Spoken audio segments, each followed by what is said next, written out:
Sekarang kita akan menambahkan Juniper VSRX di ifng ya.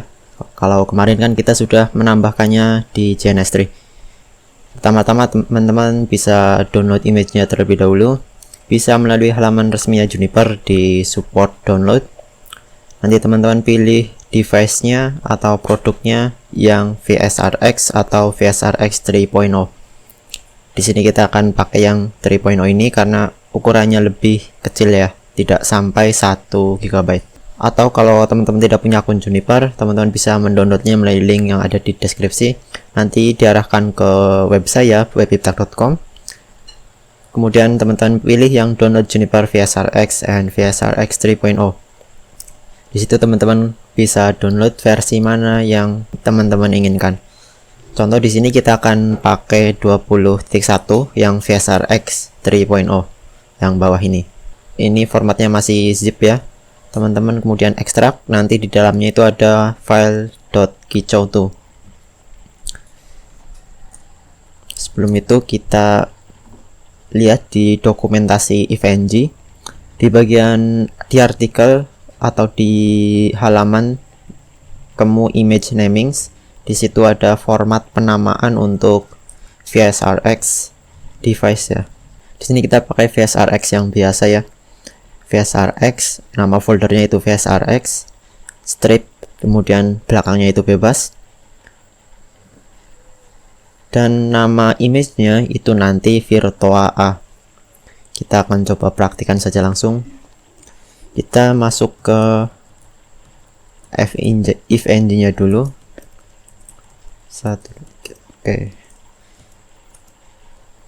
Kita buat folder VSRX-nya dulu. Di unit lab, di opt, unit lab, add-ons, kemu. Nah, di sini nama foldernya yaitu VSRX. Belakangnya itu bebas ya, bisa diisi versi seperti ini 20.1.r1 atau sesuai yang teman-teman inginkan. Kita pindah ke directory yang tadi kita buat. Nah, nanti kita akan pindahkan filenya ke sini. Kita copy lokasinya. Di sini kita akan pindahkan file yang ini .kicau2 ke folder VSRX 20.1 R1 yang ada di ifng. Kita bisa pakai FTP, bisa juga pakai SSH atau protokol lainnya, itu terserah teman-teman. Contoh di sini saya akan menggunakan SSH root 10.1.2.3. Direktorinya ini, nama filenya kita ubah jadi virtua.kicau2. Kemudian kita tunggu prosesnya sampai selesai.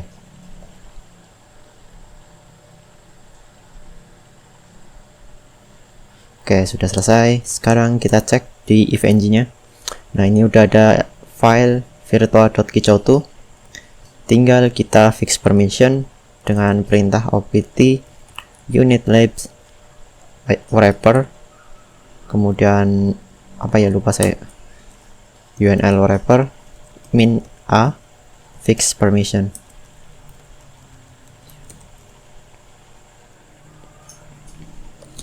Oke, sekarang tinggal kita buat lab di ifng-nya, kemudian kita tambahkan objek baru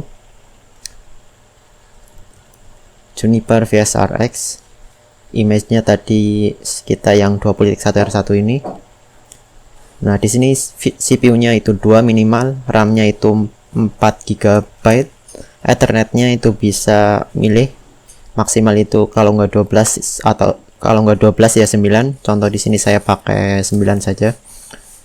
Kemudian NIC-nya kita pilih yang Virtuo Net PCI. Kalau sudah save, nah, nanti kita bisa jalankan ini, kemudian manage lewat konsol atau bisa juga menggunakan web interface atau gweb ya. Untuk gweb, untuk memanage lewat gweb tentunya kita perlu host yang ada GUI-nya atau grafiknya. Di sini saya contoh pakai Linux saja. Teman-teman bisa pakai Windows atau apa saja, yang penting ada GUI-nya. Ini jangan gambar server.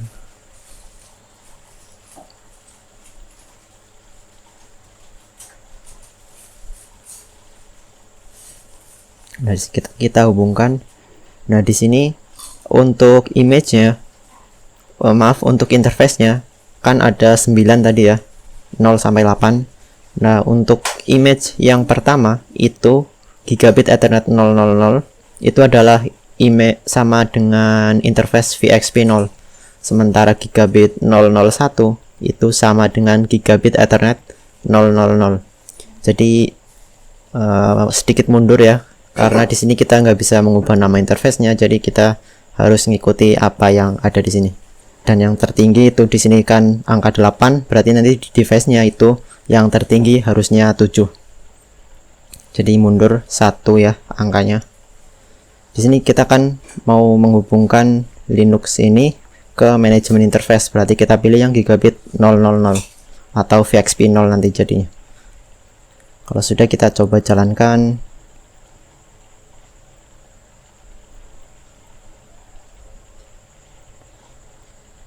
Untuk memanagenya lewat Gweb tentunya kita perlu melakukan initial configuration melalui konsol, seperti setting password nanti, kemudian setting hostname dan sebagainya. Nanti kita akan coba praktikan. Oke, kita tunggu bootingnya. Sambil nunggu booting, kita coba setting alamat IP Linuxnya. Contoh di sini saya ubah jadi 10.1.1.2. Oke, apply. Oke, tinggal kita tunggu booting dari Juniper VSRX nya. Mana tadi? Nih.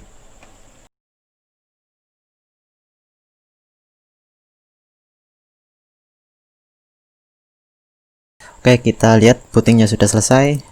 Di sini hostname-nya masih amnesiac, artinya device-nya masih baru. Untuk login-nya itu sama seperti VMX, yaitu root tanpa password, itu defaultnya. Kita coba konfigurasi root passwordnya dulu. System root authentication plain text password root 123 misal. Oke, kita set hostname-nya juga, misal firewall. Sebenarnya initial configuration itu ada beberapa lainnya ya, seperti NTP, kemudian manajemen interface, dan user. Tapi kita tidak akan konfigurasi semuanya, kita hanya setting hostname, root password, dan manajemen interface. Manajemen interface-nya VXP 0, kita kasih IP-nya 10.1.1.1.24. Oke, commit. Oke, commit complete. Sekarang kita coba akses lewat Gweb-nya di Linux GUI ini. 10.1.1.1.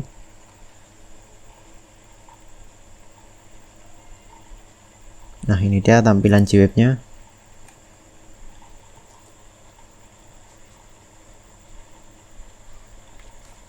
Kita bisa login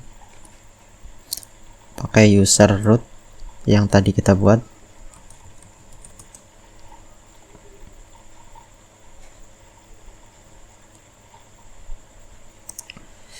Ini tombol loginnya tidak bisa diklik punya saya, mungkin karena Linuxnya itu bermasalah. Intinya sama seperti yang di GNS3, jadi selain lewat konsol, kita bisa memanagenya lewat web interface atau kita sebut Gweb. Tapi ini punya saya ifng-nya untuk Linux yang ada di ifng itu bermasalah, tombol loginnya tidak bisa diklik. Mungkin browsernya kurang up to date, jadi ada error di sini. Untuk manajemen device-nya, teman-teman bisa menggunakan sistem operasi lain ya selain Linux, bisa juga Windows. Intinya yang penting ada GUI untuk akses web seperti ini. Oke, itu dia. Sampai jumpa di video berikutnya.